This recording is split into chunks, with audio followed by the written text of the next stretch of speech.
أعوذ بالله من الشيطان الرجيم. بسم الله الرحمن الرحيم. لو أنزلنا هذا القرآن على جبل لرأيته خاشعا متصدعا من خشية الله.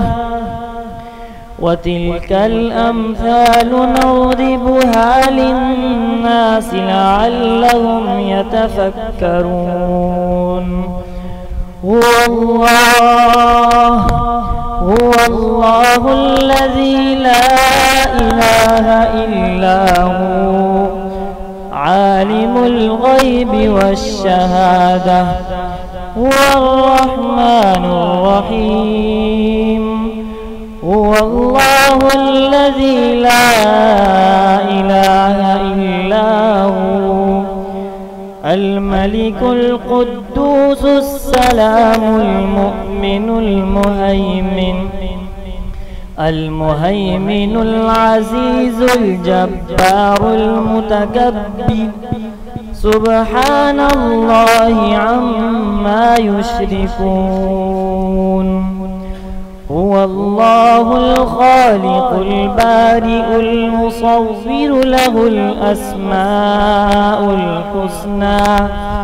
يسبح له ما في السماوات والأرض وهو العزيز الحكيم.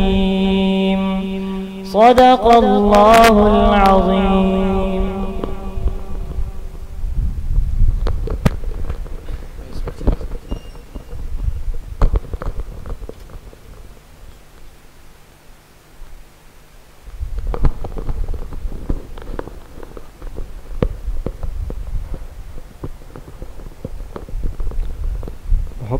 محبت سے ایک مرتبہ درود پاک پڑھ لیں. اللہم صلی علی محمد کما صلیت علی ابراہیم. اللہم بارک علی محمد.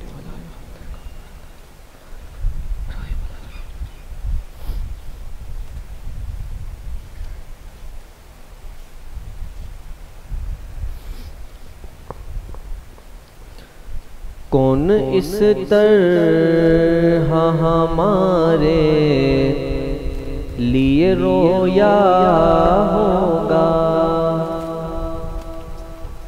کون اس طرح ہمارے لیے رویا ہوگا.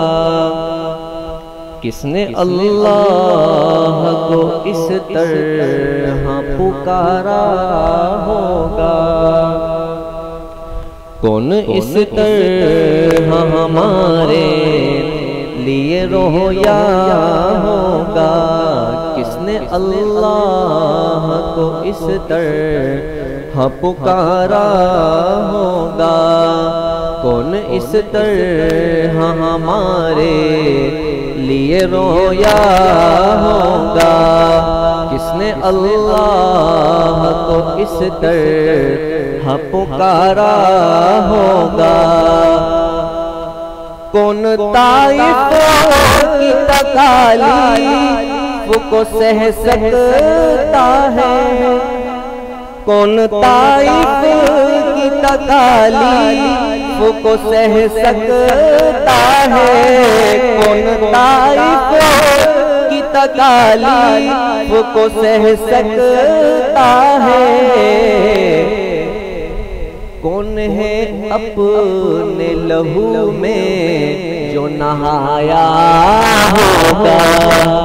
کون ہے اپنے لہو میں جو نہایا ہوگا.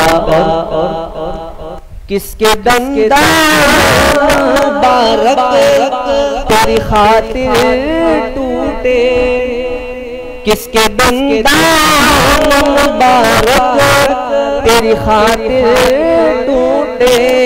کس کے دندان مبارک تیری خاطر ٹوٹے.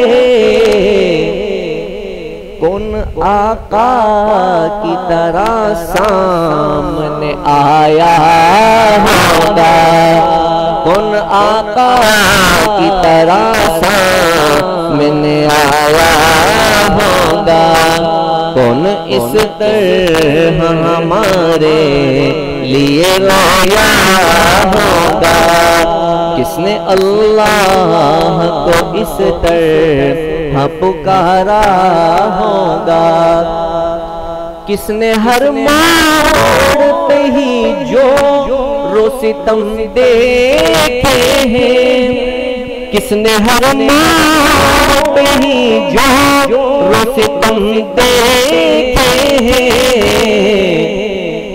کون ہے اپنے وطن سے جو نکالا ہوگا، کون ہے اپنے وطن سے جو نکالا ہوگا، جس نے گائی بھی صحیح اور دعائیں بھی دی، جس نے گائی بھی صحیح اور دعائیں بھی دی، جس نے گائی بھی صحیح اور دعائیں بھی دی،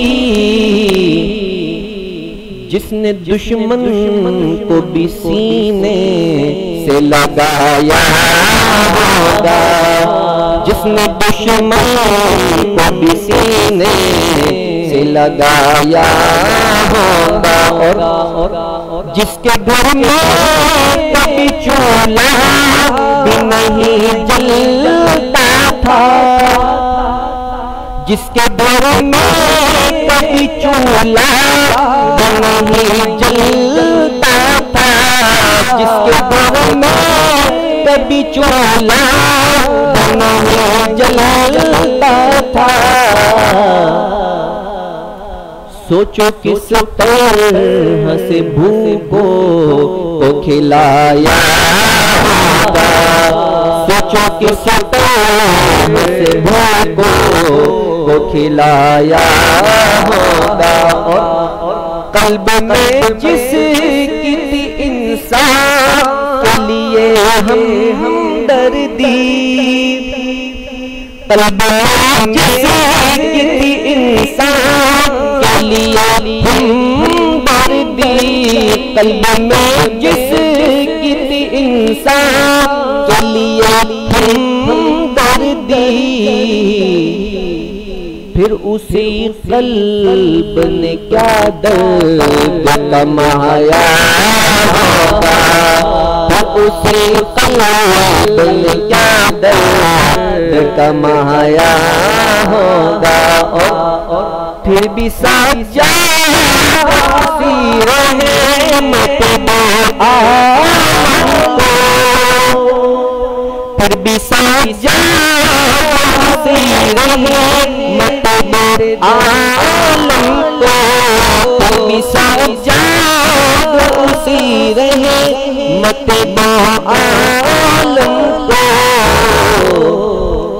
کیسے اس قوم نے افسوس بلایا ہوگا، کیسے اس قوم نے افسوس بلایا ہوگا، کون اس طرح ہمارے لیے رویا ہوگا، کس نے اللہ کو اس طرح پکارا ہوگا، کون اس طرح ہمارے لیے رویا ہوگا، کس نے اللہ کو اس طرح پکارا ہوگا۔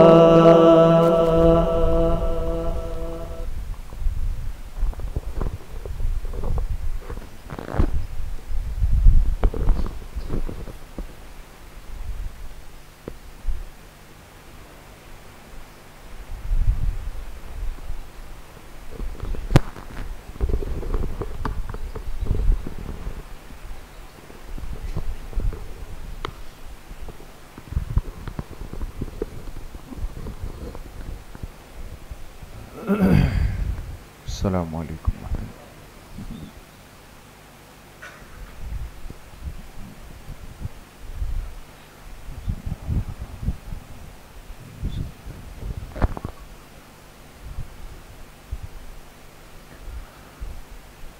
بسم اللہ الرحمن الرحیم، الحمد للہ وکفا وسلام علی عبادہ الذین اصطفى، خصوصاً علی سید الرسل وخاتم الانبیاء وعلی آلہ واصحابہ الاتقیاء، اما بعد فاعوذ باللہ من الشیطان الرجیم، بسم اللہ الرحمن الرحیم، من يعمل سوءا يجز به ولا يجد له من دون الله وليا ولا نصيرا، وقال الله تعالى وذروا ظاهر الإثم وباطنه إن الذين يكسبون الإثم سيجزون بما كانوا يقترفون، وقال رسول الله صلى الله عليه وسلم طوبى لمن وجد في صحيفته استغفارا كثيرا، صدق الله وصدق رسوله النبي الكريم۔ تمام احباب ایک مرتبہ درود شریف پڑھ لیں۔ اللهم صل على محمد وعلى آل محمد كما صليت على إبراهيم وعلى آل إبراهيم إنك حميد مجيد، اللهم بارك على محمد وعلى آل محمد كما باركت على إبراهيم وعلى آل إبراهيم إنك حميد مجيد۔ میرے انتہائی قابل قدر دوستوں، بھائیوں اور بزرگوں، الحمدللہ ماہ مبارک کے سب سے قیمتی عشرے کی سب سے قیمتی راتوں میں ہم سب یہاں پر جمع ہیں۔ آج اس عشرے کی دوسری طاق رات ہے۔ اللہ تعالیٰ آپ سب کی اس حاضری کو، اس طلب کو اپنی بارگاہ عالیہ میں قبول فرمائیں، اور ہم سب کے ظاہر اور باطن کی اصلاح کا ذریعہ بنائیں۔ کچھ چیزیں اتنی صاف اور واضح ہوتی ہے کہ اس کے لیے کسی علم کی، کچھ پڑھنے کی، کچھ سیکھنے کی، کچھ بتانے کی ضرورت نہیں پڑتی، بلکہ مشاہدہ انسان کو سمجھا دیتا ہے۔ اس لیے جس کے ہاتھ میں برف پکڑا کہ اس کی مٹھی بند کر دی جائے، تو اس کے سامنے کوئی ڈکشنری نہیں کھولنی کہ بھئی آپ بتائیں کہ آپ کے ہاتھ کی کیفیات کیا کہہ رہی ہے۔ برف پکڑنے کے بعد ہاتھ ٹھنڈا ہوگا یا گرم ہوگا؟ ٹھنڈا ہوگا۔ یہ تو سب کی سمجھ میں آتی۔ اسی طریقے سے اگر انسان کسی کوئلے پر، انگارے پر پیر رکھ دے تو اسے کسی سے پوچھنا نہیں پڑے گا کہ یہ میرے جسم کو کیا ہو رہا ہے، اس لیے کہ آگ کی جلن اس کو سمجھا دے گی کہ انگارہ انسان کو جلاتا ہے، ٹھنڈک نہیں دیتا۔ دنیا میں ہر چیز کو اللہ پاک نے ایک کام کے لیے بنایا ہے۔ قرآن کریم میں اللہ رب العزت نے بالکل واضح طور پہ فرما دیا، من یعمل سوءا یجز بہ۔ سوء کہتے ہیں گناہ کو، نافرمانی کو۔ جو بندہ گناہ کرے گا اسے اس کا بدلہ دیا جائے گا۔ یہ قرآن کریم کا فیصلہ ہے۔ جو گناہ کرے گا اسے اس گناہ کا بدلہ دیا جائے گا۔ جیسے انگارے کو پکڑنے والے کی مٹھی ضرور جلے گی، اور برف مٹھی میں پکڑنے والے کی مٹھی ضرور سردی کی وجہ سے بالکل سن ہو جائے گی، اسی طریقے سے میرے دوستوں، بزرگوں، گناہ اور نافرمانی کرنے والے کو اس کی سزا ضرور ملتی۔ وہ سزا دنیا میں ملے اللہ کی مرضی، وہ آخرت میں ملے، اللہ کی مرضی. اللہ پاک بغیر سزا کے معاف کر دے، اللہ کی مرضی.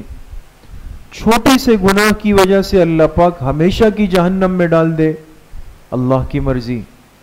بہت بڑے گناہوں کے بعد بھی اللہ پاک کہے میرے اس بندے کو جنت میں بھیج دو، اللہ کی مرضی. ہم اللہ پاک سے کچھ بھی نہیں پوچھ سکتے، لیکن اللہ پاک نے اپنے کلام کے اندر اس انسانیت کو اپنا ضابطہ بتا کر یہ بات واضح کر دی کہ تم اپنے آپ کو گناہ سے بچاؤ ورنہ نقصان اٹھا سکتے ہو، انسانیت کو نقصان اٹھا سکتے ہو. اس لیے میرے محترم دوستوں، بھائیوں اور بزرگوں، ہمارے بزرگوں نے مثال دی. ایک شخص کے سامنے کھانے کی ایک جیسی چیز بہت بڑی تعداد میں رکھ دی گئی، ایک طرح کے.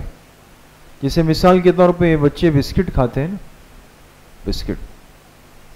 اب بسکٹ کے پیکٹ ہوتے ہیں ایک جیسے. اب 100 پیکٹ رکھ دیے گئے، ایک کمپنی کے، ایک نام کے، ایک کوالٹی کے. کتنے بسکٹ رکھے گئے؟ 100.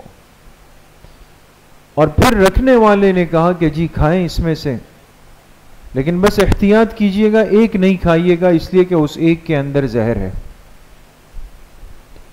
تو ہر ایک اس سے کیا پوچھے گا؟ جی کون سے والے میں زہر ہے؟ وہ بتا دے تاکہ باقی 99 سے ہم نمٹ لیں. اس نے کہا یہ نہیں بتاؤں گا، بس ایک میں زہر ہے، 99 میں بالکل نہیں ہے، احتیاط کیجئے گا. تو کیا خیال ہے، دائیں والی سائڈ سے کھائیں، بائیں والی سے، درمیان سے، یا استخارہ کر کے کھائیں؟ کیا کریں گے؟ جی ہاتھ بھی نہیں لگائیں گے، اس لیے کہ انسان کہے گا کہ شاید جو پیکٹ میں کھولوں اسی میں ہی نکلا ہے. ایک بسکٹ کے پیکٹ کے زہر آلود ہونے کا علم ہو گیا، یہ نہیں پتا کہ کون سا والا ہے، لیکن اتنی بات ہر ایک کو پتا ہے کہ زہر اگر حلق سے نیچے گیا تو انجام سوائے موت کے اور کچھ بھی نہیں ہے. اس بات کے علم اور اس بات کی خبر نے ہمیں اتنا محتاط کر دیا کہ ہم باقی 99 سے بھی احتیاط کر رہے ہیں، اس کے قریب نہیں جا رہے. بات سمجھ گئے دوست؟ اسی طریقے سے اللہ پاک نے بہت سارے موذی جانور پیدا کیے، سانپ ہے، بچھو ہے. اب یہ جو حشرات الارض ہے، زمین پر رینگنے والے جانور ہے، یہ کوئی پالتو جانور تو ہے نہیں کہ انسان کہے جی میں نے سانپ اس لیے پالا ہے کہ اس کا دودھ نکالتے ہیں. اس کے تو دودھ کا سوال نہیں ہے. یا بچھو اس لیے پالے ہیں کہ افزائش نسل کریں گے اور پھر کاروبار کریں گے، اس مقصد کے لیے نہیں ہے. سانپ اور بچھو کے جسم میں ایک ہی چیز بھری ہوئی ہوتی ہے، اور وہ کیا ہے؟ زہر. وہ زہریلا جانور. تو اب اگر کسی کو یہ پتا ہو کہ بھئی اس فلاں برتن میں، اس فلاں کپڑے کے نیچے، فلاں درخت کے نیچے، فلاں لکڑی کے ڈبے کے نیچے کوئی سانپ چھپا ہوا بیٹھا ہے، انسان اس جگہ کے قریب بھی نہیں گزرے گا. حالانکہ ممکن ہے کہ وہاں نہ ہو، دوسری جگہ پر ہو. لیکن اگر افواہ پھیل گئی کہ اس جگہ پہ سانپ بچھو پائے گئے ہیں، کسی نے دیکھا ہے، سنی سنائی بات انسان کو اتنا خوفزدہ کر دیتی ہے، محتاط کر دیتی ہے کہ اس راستے، اس جگہ سے انسان گزرنا، چلنا، بیٹھنا، اٹھنا سب ترک کر دیتا ہے. کیوں؟ اس لیے کہ سانپ کے ڈسنے سے موت کا علم سب کو ہے کہ سانپ اور بچھو ڈس لے تو موت یقینی ہو جائے گی. صرف اس علم نے ہمیں اتنا محتاط کر دیا کہ ہم نے اس راستے کے قریب بھی پھٹکنا چھوڑ دیا. بات سمجھ گئے؟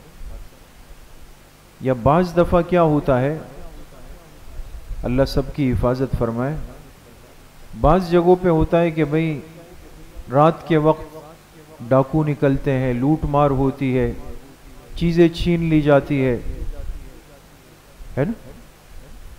تو اس راستے سے یا اس علاقے سے جائیں گے تو ڈاکوؤں سے ملاقات کا اندیشہ ہے، تو اس علاقے کے لوگ احتیاط کرتے ہیں، لہٰذا 12 بجے کے بعد اگر کسی نے گھنٹی بجائی تو دھڑ سے دروازہ نہیں کھولیں گے جب تک اندر سے 100% تسلی نہیں کر لیں گے، ہے نا؟ حالانکہ ممکن ہے کہ 12 بجے کے بعد اسی گھر کا ایک فرد ہی اپنی ڈیوٹی سے آیا ہو، والد صاحب آئے ہوں، بھائی آئے ہوں، بیٹے آئے ہوں، یہ بھی ممکن ہے کہ پڑوس میں دعوت تھی وہاں سے کوئی کھانے کی تھال آئی ہو، سب کچھ ہو سکتا ہے، لیکن چونکہ افواہ پھیل گئی، بات پھیل گئی ہے کہ رات کو ڈاکو آتے ہیں، اور ڈاکو جو ہے وہ کسی خیر کے مذاکرے کے لیے تو آئیں گے نہیں، لہذا اس کے آنے کا مقصد ہی خراب ہے، خطرناک ہے، تو 12 بجے کے بعد کی گھنٹی پر کوئی دروازہ نہیں کھولتا۔ کیوں؟ کہتے ہیں ڈاکو کا امکان ہے، لیکن ڈاکو کے وجود کے نقصان کا علم سب کو ہے، اتنے محتاط ہو گئے کہ 12 بجے کے بعد سارے دروازے بند، اس پہ تالے لگ گئے۔ بات سمجھ گئے دوستو؟ اب 100 بسکٹوں میں ایک میں بسکٹ تھا، اتنی بڑی جگہ میں کسی ایک کونے میں سانپ تھا، 12 بجے کے بعد ڈاکو کے آنے کا ایک اندیشہ اور امکان تھا، لیکن ہمیں چونکہ ان چیزوں کے نقصانات کا علم تھا تو ہم نے اس امکان کے درجے میں بھی اس چیز کو ہاتھ نہیں لگایا۔ یہاں اللہ پاک قرآن کریم کے اندر واضح، سادہ اور دو ٹوک الفاظ میں فرما رہے ہیں کہ جو بھی میری نافرمانی کرے گا اسے اس کی سزا ضرور ملے گی، اس کے باوجود بھی گناہ سے ہم باز نہیں آ رہے۔ تو اللہ کی بات پر یقین کس درجے کا ہے اور انسان کی بات پر یقین کس درجے کا؟ اس لیے اس امت کے ایک بہت بڑے انسان گزرے ہیں، امام غزالی رحمت اللہ علیہ، سب لوگ ان کا نام جانتے ہیں، ان کا مقام جانتے ہیں، ولی کامل گزرے ہیں۔ ان سے کسی نے پوچھا سب سے بڑا عالم کون ہوتا ہے؟ عالم، سب سے بڑا عالم کون ہے؟ فرمایا جو گناہ کے نقصانات سے سب سے زیادہ واقف ہو جائے، جو گناہ کے نقصانات سے سب سے زیادہ واقف ہو جائے وہ سب سے بڑا عالم ہے۔ کیوں؟ اس لیے کہ جب کسی چیز کے نقصان کا علم ہو جاتا ہے، یقین ہو جاتا ہے، انسان اس سے اپنے آپ کو بچاتا ہے، اپنے آپ کو دور کرتا ہے۔ اس لیے میرے محترم دوستوں، بھائیوں اور بزرگوں، یہ تو ہم سب کا گلہ ہے، شکوہ ہے، فریاد ہے کہ نماز میں دل نہیں لگ رہا۔ یہ تو سب گلہ کرتے ہیں کہ یہ والا رمضان اب پہلے والے کی طرح نہیں رہا، اب وہ جذبہ نہیں رہا، وہ طلب نہیں رہی، وہ تلاوت کی ہمت نہیں رہی، یہ تو ہم سب کہہ رہے ہیں دوستوں۔ لیکن ایسا کیوں ہوا؟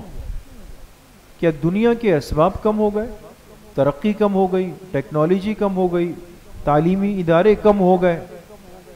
ہر چیز پہلے سے کئی گنا زیادہ ایڈوانس ہو گئی ہے دوستو، آگے کی طرف چلی گئی، وہ تو آگے کا سفر کر رہی ہے اور آگے کی طرف بڑھ رہی ہے۔ اس کے باوجود بھی عبادات کی یکسوئی دن بدن ختم ہو رہی ہے، اس کے باوجود بھی عبادات کی لذت نکلتی جا رہی ہے، اس کے باوجود بھی معمولات کا اہتمام کمزور تر ہوتا چلا جا رہا ہے۔ وجہ کیا ہے؟ وجہ صرف اور صرف ایک ہے دوستو، جو قرآن کریم میں اللہ کا اصول تھا، ہم نے اس کو اللہ کے سامنے توڑ کر رکھ دیا، ہم نے اس کو پامال کر دیا۔ لہذا گناہ کی وجہ سے سزا کا ملنا، گناہ کی وجہ سے نقصان کا ہونا، یہ علم ہم تک آیا، لیکن ہم اس علم کے باوجود بھی اس نادانی سے باز نہیں آئے۔ نقصان تو ہوگا۔ اس لیے آپ دیکھیں آج بہت ساری چیزوں کے اوپر ہدایات لکھی ہوتی ہے نا. آپ کوئی بھی چیز خریدیں بازار سے، مارکیٹ سے، نیچے کچھ نہ کچھ ہدایات لکھی ہوگی کہ اس کے کیا فوائد ہیں اور اس کے کیا خواص ہے، اس کی کیا خوبیاں ہیں. ہر چیز کے اوپر آج لکھی ہوئی ہوتی. بعض چیزوں کے اوپر ان چیزوں کے نقصانات بھی لکھے ہوئے ہوتے. بات سمجھ؟ اس لیے دوائی کے ہر ڈبے پر، میڈیسن کے ہر ڈبے پر لکھا ہوتا ہے کہ اپنے معالج کے مشورے کے بعد اس کو استعمال کریں. یہی لکھا ہوتا ہے نا، اپنے ڈاکٹر کے مشورے کے بعد اس کو یوز کریں آپ. اس لیے سمجھدار لوگ اندھا دھند دوائیاں نہیں کھاتے. بعض ہوتے ہیں وہ چل رہے ہوتے ہیں ماشاءاللہ، لیکن سمجھدار سنجیدہ آدمی احتیاط کرتا ہے، وہ نہیں کرتا اس کو. تو آپ نے دیکھا ہوگا ایک چیز ہمارے معاشرے میں بہت عام ہے، لوگ استعمال بھی کرتے ہیں، سگریٹ پیتے ہیں، ہے نا؟ سگریٹ پیتے. سگریٹ کے ہر ڈبے پر ایک جملہ لکھا ہوا، تمباکو نوشی صحت کے لیے مضر ہے، مضر صحت ہے. یہی لکھا ہوتا ہے نا، تمباکو نوشی صحت کے لیے مضر ہے، یعنی اس کا نقصان کرے گی. خریدنے والا وہ ڈبہ 10 سال سے خرید رہا ہے، اپنی جیب کے پیسے دے کے اس کو لے رہا ہے، پڑھنا بھی جانتا ہے، سمجھنا بھی جانتا ہے، سب چیزیں اس کے پاس ہے. وہ جملہ پڑھ کر بھی وہ وہاں سے سگریٹ نکال کر ایک صبح ایک شام ایک رات کم بیش جو بھی ہو وہ استعمال کر رہا ہے. سگریٹ کے نقصان کا علم ہے، پھر بھی سگریٹ استعمال کیا. آپ بتائیں کیا ایک وقت ایسا نہیں آتا کہ پھر ہم بیمار پڑ جاتے ہیں؟ کیا ایک وقت ایسا نہیں آتا کہ مستقل ڈاکٹر کے پیشنٹ بن جاتے ہیں، دوائیوں پہ آ جاتے ہیں؟ اس میں کون قصوروار ہوگا؟ وَأَظَلَّهُ اللَّهُ عَلَىٰ عِلْمٍ، اللہ پاک قرآن کریم میں فرماتے ہیں بعض لوگ علم ہونے کے باوجود بھی بھٹک جاتے ہیں. علم ہے کہ یہ چیز نقصان دے رہی ہے لیکن پھر بھی استعمال کر رہے ہیں. تو علم تو ہے کہ گناہ کی وجہ سے نقصان ہے، گناہ انسان کو خراب کر دیتا ہے، آلودہ کر دیتا ہے، اللہ کی رحمت سے دور کر دیتا ہے. اور سب سے بڑی بات جو احادیث کے اندر آتی ہے کہ گناہ کی وجہ سے انسان کے اعضاء فرشتوں کی نظر کے اندر نجس اور ناپاک ہو جاتا. یہ کوئی مبالغہ نہیں ہے، صحیح اور صریح روایت موجود ہے کہ جو بندہ جھوٹ بولتا ہے اپنی زبان سے، جھوٹ بولتا ہے، اس جھوٹ بولنے والے کے منہ سے ایسی ایک بدبو نکلتی ہے کہ اللہ کے فرشتے اس سے میلوں دور چلے جاتے ہیں، وہ بدبو برداشت نہیں کر سکتے. ہم تو چونکہ عادی ہو گئے ہر چیز کے، تو فرق ہی نہیں رہا کہ کس چیز سے بدبو آ رہی ہے، کس چیز سے خوشبو آ رہی ہے. جیسے نزلہ زکام والا ہوتا ہے نا، اس کو کہتے ہیں یہ عطر کیسی ہے، وہ کہتے ہیں مجھے تو فلو زکام ہے، مجھے تو کچھ سمجھ نہیں آ رہا، گلاب چنبیلی سب برابر ہو گئے میرے.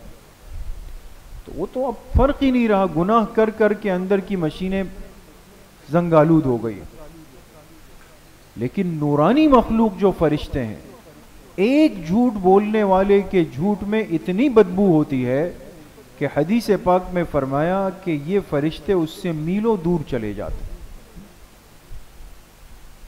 معلوم ہوا کہ گناہ کی وجہ سے انسان کے اعضاء متاثر ہو رہے ہیں. اور ایک حدیث میں آتا ہے جب کسی بندے کی موت کا وقت آتا ہے، فرشتے روح قبض کرنے کے لیے آتے ہیں، تو آنے والے فرشتے سب سے پہلے اس بندے کے جسم کے اعضاء کو سونگھتے ہیں، اعضائے جسم کو سونگھتے ہیں. بعض ایسے خوش نصیب ہوتے ہیں کہ ان کے اعضاء سے خوشبو آ رہی ہوتی. ہر عضو صحیح استعمال ہوا، زبان غلط استعمال نہیں ہوئی، آنکھ غلط استعمال نہیں ہوئی، ہاتھ پیر غلط استعمال نہیں ہوئے، پیٹ غلط استعمال نہیں ہوا، تو اعضاء خوشبودار ہو جاتے ہیں دوستو. اس لیے جناب نبی کریم صلی اللہ علیہ وسلم کے پسینہ مبارک کے بارے میں کیا سنتے ہیں ہم لوگ؟ کہ آپ کے مبارک پسینے کے اندر کیا تھی؟ خوشبو تھی، خوشبو تھی۔ حالانکہ ہمارے جسم کا پسینہ نکلے تو ہمارے ساتھ بیٹھنے والا پریشان، اور کچھ دیر کے بعد خود ہم پریشان، کپڑوں سے ہمیں کوفت ہوتی ہے کہ بھئی یہ پسینہ لگ گیا، پسینے سے بدبو آ رہی ہے۔ لیکن اللہ کے پاک پیغمبر علیہ الصلوۃ والسلام کا جو عرق مبارک تھا، جو پسینہ مبارک تھا، وہ خوشبودار تھا، اتنا خوشبودار تھا کہ حضرت ام سلیم رضی اللہ تعالی عنہ، جو حضرت انس رضی اللہ عنہ کی والدہ ہے، انہوں نے ایک دفعہ آپ علیہ الصلوۃ والسلام کے جسم مبارک کے پسینے کو ایک بوتل میں اپنے پاس محفوظ کر دیا تھا، اور پھر اس کے بعد مدینہ منورہ میں جس بچی کی شادی ہوتی، اور عرب میں اصول ہے کہ جس کی شادی ہو تو اس کو خوشبو دی جاتی تھی، تو اس خوشبو کے اندر آپ علیہ السلام کے پسینہ مبارک کا ایک قطرہ ضرور شامل کیا جاتا۔ پسینہ کیوں خوشبودار تھا؟ اور یہ تو اللہ کے پاک پیغمبر ہیں نا علیہ الصلوۃ والسلام۔ کتنے لوگ اس دنیا کے اندر ایسے گزرے ہیں کہ جن کے جسم سے، جن کے کپڑوں سے، جن کے دانتوں سے خوشبو آتی تھی۔ امام عاصم کوفی رحمۃ اللہ علیہ، جو ہماری قرات کے بڑے امام ہیں، ہم جو قرات کرتے ہیں نا قرآن کریم کی، جو تلاوت ہم کرتے ہیں نا دوستو، بات سمجھ میں آ رہی؟ قرآن کی جو تلاوت کرتے ہیں، اس تلاوت کو کئی روایات سے پڑھا جاتا ہے، اور ہمارے ہاں بر صغیر پاک و ہند کے اندر جو روایت معروف ہے، جو سب قاری صاحبان تلاوت کرتے ہیں، یہ امام حفص کی قرات ہے۔ امام حفص، حا فا صاد، ان کی قرات چلتی ہے، عرب میں الگ انداز کی ہے۔ تو ایک قرات کی روایت ہے جو روایت عاصم کہلاتی ہے، عاصم کوفی، اور ان کے بارے میں آتا ہے کہ یہ جب مسجد آتے تھے اور بات چیت کرتے تو اس سے خوشبو آتی۔ تو اب جس کے جسم سے، کپڑوں سے خوشبو آئے تو ذہن یہی کہے گا کہ اس نے اہتمام کیا ہے خوشبو لگانے کا۔ لوگ یہی سمجھتے تھے کہ حضرت کوئی چیز رکھ کر آتے ہیں منہ کے اندر، لیکن وہ خوشبو بڑی عجیب تھی۔ تو ان سے پوچھا گیا کہ حضرت آپ کیا چیز استعمال کرتے ہیں؟ اور میں کچھ بھی استعمال نہیں کرتا۔ پھر خوشبو کیسے آتی ہے؟ فرمایا میں ایک رات سویا خواب میں، تو محبوب کائنات جناب رسول اللہ صلی اللہ علیہ وسلم کی زیارت ہوئی خواب میں۔ آپ تشریف لائے اور آپ نے فرمایا عاصم تم بہت خوبصورت تلاوت کرتے ہو، مجھے آپ کی تلاوت بہت پسند آتی ہے۔ پھر آپ علیہ الصلوۃ والسلام نے اپنے لب مبارک میرے لبوں سے لگائے، بوسہ لیا۔ اس دن سے جب میں اٹھا ہوں تو میرے منہ سے خوشبو ختم نہیں ہوئی۔ خواب کے اندر ایک بوسہ لیا، لیکن اس سے اتنی خوشبو تھی کہ ہمیشہ آتی تھی۔ اس جسم کو بدبودار بنانا ہے یا خوشبودار، ہم ظاہر کی چیزوں کو وقتی استعمال کرتے ہیں، لیکن میرے دوستو بزرگوں، یہ انسان کے اپنے اختیار کی چیز ہے، ہماری مرضی کی چیز ہے۔ ہم چاہیں تو یہی جسم اتنا قیمتی ہو جائے گا کہ یہ خوشبودار، خوشبو سے معطر ہو جائے گا، اور ہم چاہیں تو اللہ کی نافرمانیوں پہ نافرمانیاں کر لیں، گناہ کر کر کے اپنے جسم کو بالکل بدبودار خراب کر لیں۔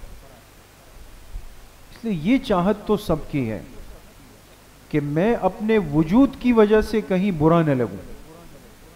اس لیے جب گھر سے نکلتے ہیں تو سر کے بالوں سے پیر کے ناخنوں تک انسان آج اپنے آپ کو سنوار لیتا ہے، سنوارنا بھی چاہیے، حق ہے۔ اہتمام کیوں کرتا ہے؟ تاکہ میں کسی کو برا نہ لگوں۔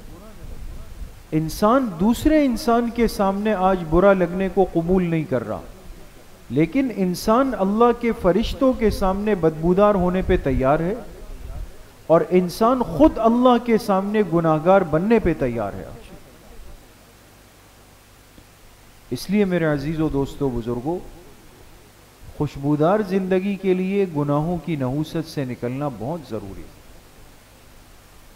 جب تک انسان اللہ کی نافرمانی سے توبہ نہیں کرے گا، گناہ ترک نہیں کرے گا، نافرمانی ترک نہیں کرے گا، اپنے جسم کے اعضاء کی حفاظت اور نگرانی نہیں کرے گا، یقین کرے یہ گناہوں کی ناپاکی ہمارے وجود کے ساتھ لگی رہے گی،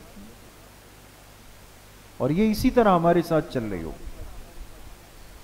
اسی طرح اگر دنیا سے جانے کا وقت آیا، انہی گناہوں کو لے کر ہم یہاں سے وہاں منتقل ہو جائیں، پھر کیا کریں گے؟ توبے کا وقت ہاتھ سے نکل گیا، گڑ گڑانے کا وقت ہاتھ سے نکل گیا، معافی مانگنے کا وقت ہاتھ سے نکل گیا۔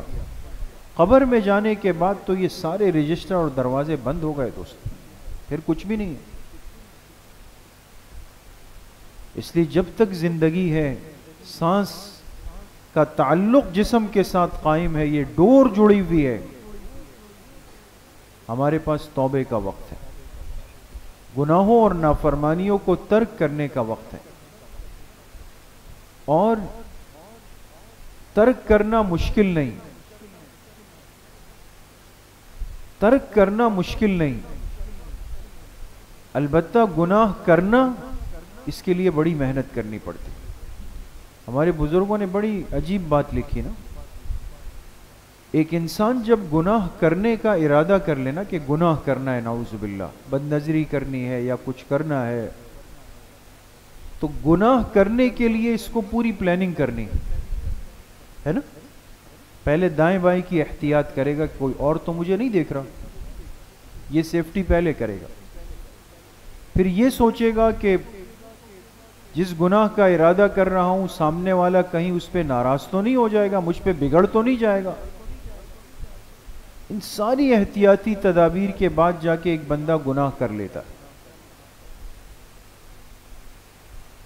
کسی کو دھوکہ دینا ہے، فراڈ کرنا ہے، خیانت کرنی ہے، رشوت لینی دینی ہے، یہ آسان کام ہے دوست؟ یہ سب کام کرنے والے کتنے چور دروازے بناتے، دائیں بائیں ضرور دیکھیں گے، کہیں گے بھئی اس پہ سائن نہیں کرنا، بھئی ہم پھنس جائیں گے، مر جائیں گے۔ اب ایک غلط کام کرنے کے لیے انسان پوری پلاننگ کرتا ہے، رات بھر سوچتا ہے، ساتھیوں سے مشورے کرتا ہے، کیا کرے، کیسے چلے، کہاں ملے، کہاں مشورہ کرے، پھر اس کو کہاں رکھے، یہ سب چیزیں۔ گناہ کرنے کے لیے تو محنت بھی چاہیے، دماغ بھی چاہیے، فکر بھی چاہیے، وقت بھی چاہیے، سب چیزیں چاہیے، لیکن گناہ ترک کرنے کے لیے دوستو صرف ایک لفظ ہے، اور وہ ہے اے اللہ میں آپ سے معافی مانگتا ہوں۔ ایک جملہ ہے، اے اللہ میں آپ سے معافی مانگ رہا ہوں۔ توبے کے لیے ہاتھ اٹھا دے، اپنی غلطی پر نادم شرمندہ ہو کر ہاتھ اٹھا لے۔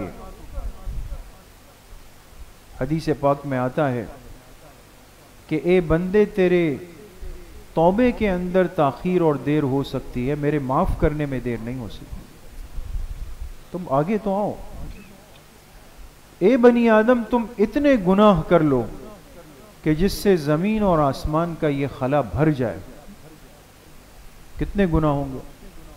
زمین اور آسمان کا خلا بھر جائے، اتنے گناہ کر لو، لیکن ایک دفعہ سچے دل سے مجھ سے معافی مانگ لو، میں سارے گناہوں کو معاف کر دوں۔ تو اللہ پاک کی ذات تو مہربان ہے، قدردان ہے، وہ بندے کو معاف کرنے پر صرف تیار نہیں بلکہ اس پہ خوش ہوتی ہے کہ یہ بندہ میرے پاس آئے، چونکہ میرا تھا، میرا بندہ ہے۔ دیکھیں نا، زیادہ تکلیف کب ہوتی ہے؟ جب آپ کا اپنا ساتھی آپ سے دور ہونے لگے۔ نہیں سمجھ میں آئی بات؟ ایک وہ ساتھی ہوتا ہے جو سلام دعا کرتا ہے، چلو بھائی ٹھیک ہے، ایک وہ ہے جو آپ کا اپنا ساتھی ہے، اور آپ کو لگے کہ وہ اب آپ کے بجائے دوسری جگہ کھڑا ہوتا ہے، دوسرے سے تعلق جوڑتا ہے، اس کے ساتھ ہنسی مذاق کرتا ہے، دل پہ کتنا بوجھ آتا ہے۔ انسان کو اپنے ساتھی کی دوری بری لگتی ہے، بوجھ آتا ہے. اللہ نے پوری انسانیت کو پیدا فرمایا ہے. اللہ اپنے بندے کی دوری کو کہاں قبول فرما سکتا؟ اللہ چاہتے ہیں یہ بندہ میرے ساتھ جڑ جائے، اس نے غلطی کی پھر آ جائے میرے پاس، پھر مجھ سے توبہ کر لے، 70 مرتبہ گناہ کر کے توبہ کر لے، میں پھر بھی اس کو معاف کر دوں. اس لیے میرے عزیزوں، دوستوں، بزرگوں، توبہ مشکل نہیں اور گناہ کو ترک کرنا بھی کوئی مشکل نہیں، بہت آسان کام ہے.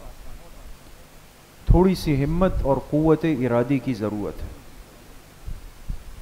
جس طرح کوئی بیمار آدمی بیماری کی زندگی کو لے کر نہیں چلنا چاہتا کہ بس میں اسی طرح چلتا رہوں، وہ کہتا ہے ایک وقت آئے کہ یہ بیماری میرے جسم سے نکل جائے، اس کا پراپر علاج ہو جائے، یہ ختم ہو جائے. اسی طریقے سے جو اللہ سے جڑا ہوا بندہ ہوتا ہے وہ گناہوں کے ساتھ زندگی گزارنے کو قبول نہیں کرتا. تو یہ گندگی ہے، یہ تو نجاست ہے، اس کو اپنی زندگی سے نکال کر باہر پھینک دینا ہے.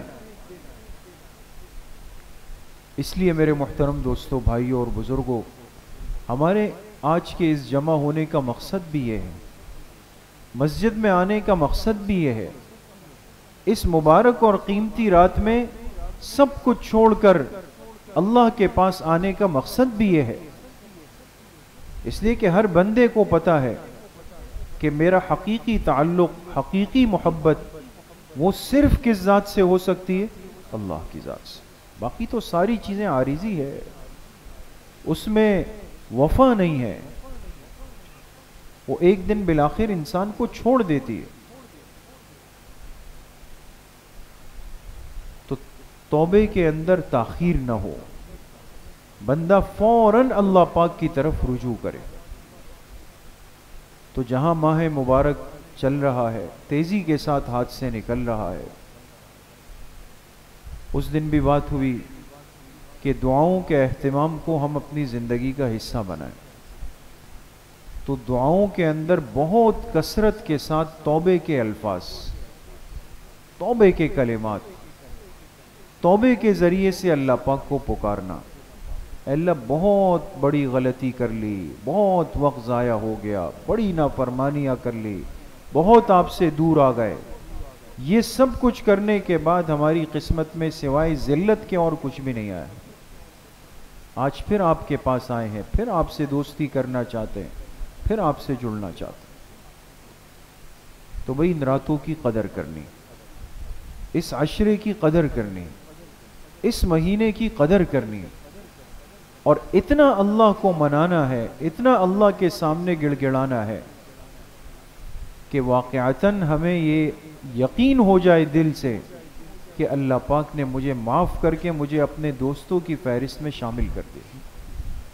کوشش کریں گے انشاءاللہ. اللہ کریم مجھے بھی آپ سب کو صحیح عمل کی توفیق نصیب فرمائے. وآخر دعوانا ان الحمدللہ رب العالمین. انشاءاللہ کچھ دیر کے لیے بزرگوں کے ختمات شریفہ پڑھیں گے.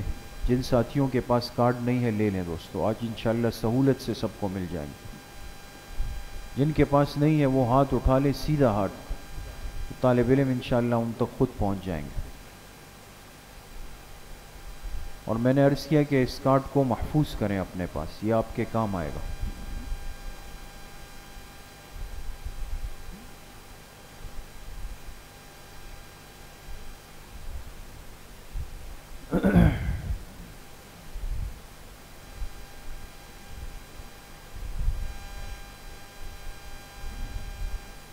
بسم اللہ الرحمن الرحیم. الحمد للہ الذی لم يتخذ ولدا ولم یکن له شریک فی الملک ولم یکن له ولی من الذل وکبرہ تکبیرا. تمام ساتھی ایک مرتبہ درود شریف پڑھ لیں. اللہم صلی علی محمد وعلی آل محمد کما صلیت علی ابراہیم وعلی آل ابراہیم. اللہم بارک علی محمد وعلی آل محمد کما بارکت علی ابراہیم.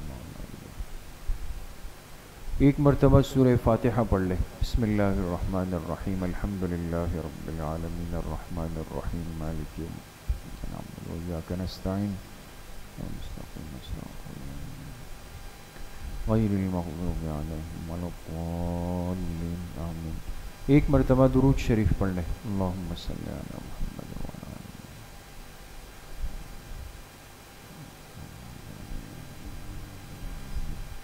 ایک مرتبہ سورہ علم نشرح پڑھ لیں۔ بسم اللہ الرحمن الرحیم۔ علم نشرح لک صدرک ووضعنا عنک وزرک الذي انقض ظهرك ورفعنا لك ذكرك فإن مع العسر يسرا إن مع العسر يسرا فإذا فرغت فانصب وإلى ربك فارغب۔ ایک مرتبہ سورہ اخلاص پڑھ لیں۔ بسم اللہ الرحمن الرحیم۔ قل هو اللہ احد اللہ الصمد لم یلد۔ ایک مرتبہ سورہ فاتحہ پڑھ لیں۔ بسم اللہ الرحمن الرحیم۔ الحمد للہ رب العالمین الرحمن الرحیم مالک یوم الدین الذین انعمت علیہم غیر المغضوب علیہم ولا الضالین آمین۔ ایک مرتبہ درود شریف پڑھ لیں۔ اللہم صلی علی محمد وعلی آل محمد۔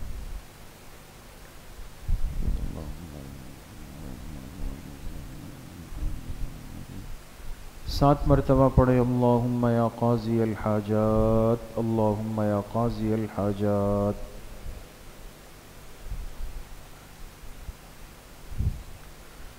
7 مرتبہ پڑھیں۔ اللہم یا کافی المہمات، اللہم یا کافی المہمات۔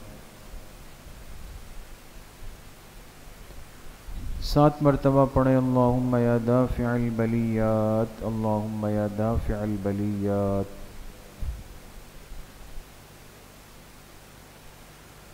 7 مرتبہ پڑھیں۔ اللہم یا شافی الامراض، اللہم یا شافی الامراض۔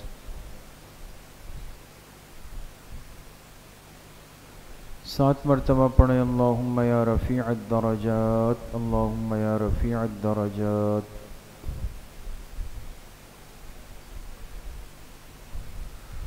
7 مرتبہ پڑھیں۔ اللہم یا مجیب الدعوات، اللہم یا مجیب الدعوات۔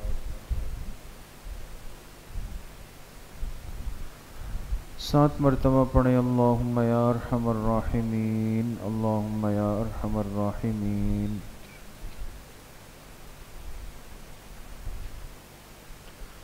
ایک مرتبہ درود شریف پڑھ لیں۔ اللہم صلی علی محمد وعلی آل محمد کما صلیت علی محمد۔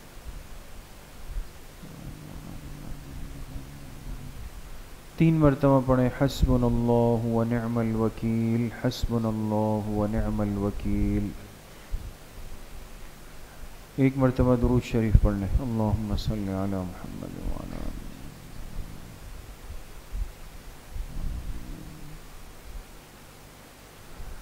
3 مرتبہ پڑھیں۔ یا خفی اللطف ادرکنی بلطفک الخفی، یا خفی اللطف ادرکنی بلطفک الخفی۔ ایک مرتبہ درود شریف پڑھ لیں۔ اللہم صلی علی محمد۔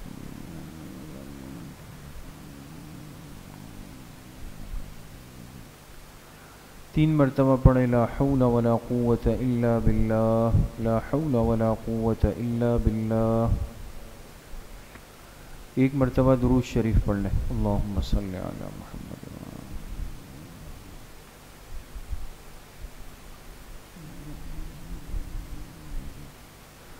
3 مرتبہ پڑھے۔ ذالک فضل اللہ یؤتیہ من یشاء واللہ ذو فضل علی المؤمنین، ذالک فضل اللہ یؤتیہ من یشاء واللہ ذو فضل علی المؤمنین۔ ایک مرتبہ درود شریف پڑھ لیں۔ اللہم صلی علی محمد وعلی آلہ۔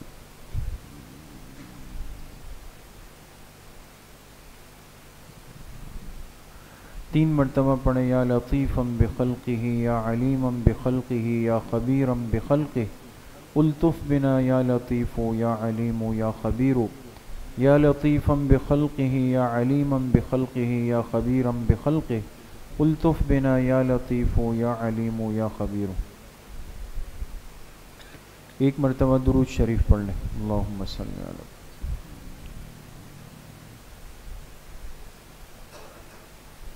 3 مرتبہ پڑھیں۔ انا للہ و انا الیہ راجعون، انا للہ و انا الیہ راجعون۔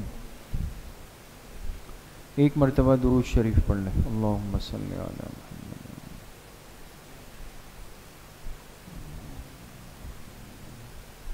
3 مرتبہ پڑھیں اللہ ولی الذین آمنوا، اللہ ولی الذین آمنوا۔ 1 مرتبہ درود شریف پڑھ لیں، اللہم صلی علی محمد وعلی آلہ۔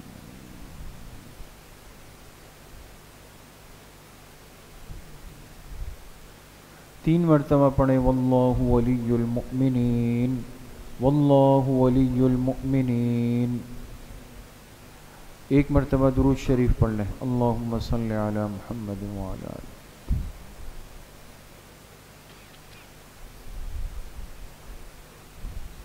3 مرتبہ پڑھیں رب اغفر وارحم وانت خیر الراحمین، رب اغفر وارحم وانت خیر الراحمین۔ 1 مرتبہ درود شریف پڑھ لیں، اللہم صلی علی محمد وعلی آلہ۔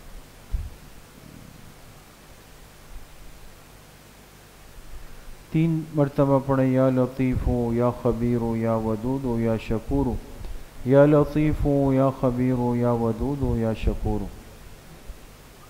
1 مرتبہ درود شریف پڑھ لیں، اللہم صلی علی محمد۔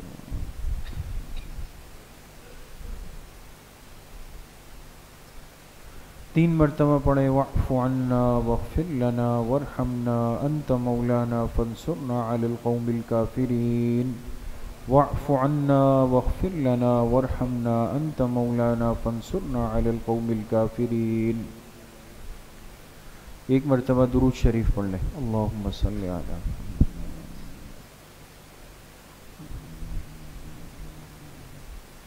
3 مرتبہ پڑھے یا رحمان یا رحیم یا اللہ یا کریم، یا رحمان یا رحیم یا اللہ یا کریم۔ 1 مرتبہ درود شریف پڑھ لیں، اللہم صلی علی محمد۔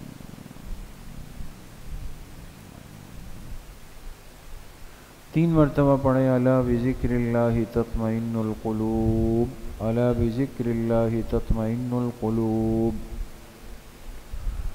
1 مرتبہ درود شریف پڑھ لیں، اللہم صلی علی محمد وعلی آل محمد کما صلیت علی ابراہیم وعلی آل ابراہیم انک حمید مجید، اللہم بارک علی محمد وعلی آل محمد کما بارکت علی ابراہیم وعلی آل ابراہیم انک حمید مجید۔ یہ جتنے ختمات مبارکہ پڑھے گا ان کا ایصال ثواب جناب رسول اللہ صلی اللہ علیہ وسلم تک آپ کی قبر مبارک میں آپ کے واسطے اور وسیلے سے پوری امت مسلمہ کو، بالخصوص تمام صحابہ اکرام، خلفائے راشدین، تابعین، تبع تابعین، اس امت کے مفسرین، محدثین، مجتہدین، فقہاء، ائمہ اربعہ، سلاسل اربعہ، سلسلہ نقشبندیہ، قادریہ، چشتیہ، سہروردیہ کے اپنے تمام مشائخ اور بزرگوں کو، اپنے والدین، تمام اساتذہ اکرام، دوست، احباب، رشتہ دار، اعزاء، اقارب، جن جن کے ہم پر حقوق اور احسانات ہیں، بالخصوص اپنے والدین اور بالخصوص اپنے مشفق و مربی حضرت مفتی صاحب نور اللہ مرقدہ کو ان کا ایصال ثواب کرتے ہیں۔ اللہ پاک ان تمام کو اپنی شان کے مطابق پورا پورا اجر نصیب فرمائے۔ کچھ دیر کے لیے پہلے تھوڑا سا ذکر جہری کریں گے، یعنی آواز کے ساتھ ذکر، لیکن آواز سے مراد اتنا جہر ہو کہ ہر ساتھی کی آواز اس کے کان تک آئے۔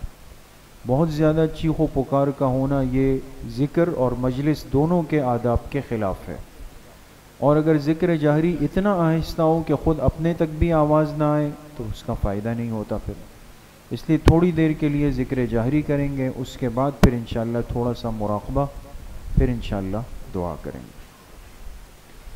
لا الہ الا اللہ، لا الہ الا اللہ، لا الہ الا اللہ، لا الہ الا اللہ، لا الہ الا اللہ، لا الہ الا اللہ، لا الہ الا اللہ، لا الہ الا اللہ، لا الہ الا اللہ، لا الہ الا اللہ، لا الہ الا اللہ، لا الہ الا اللہ، لا الہ الا اللہ، لا الہ الا اللہ، لا الہ الا اللہ، لا الہ الا اللہ، لا الہ الا اللہ، لا الہ الا اللہ، لا الہ الا اللہ،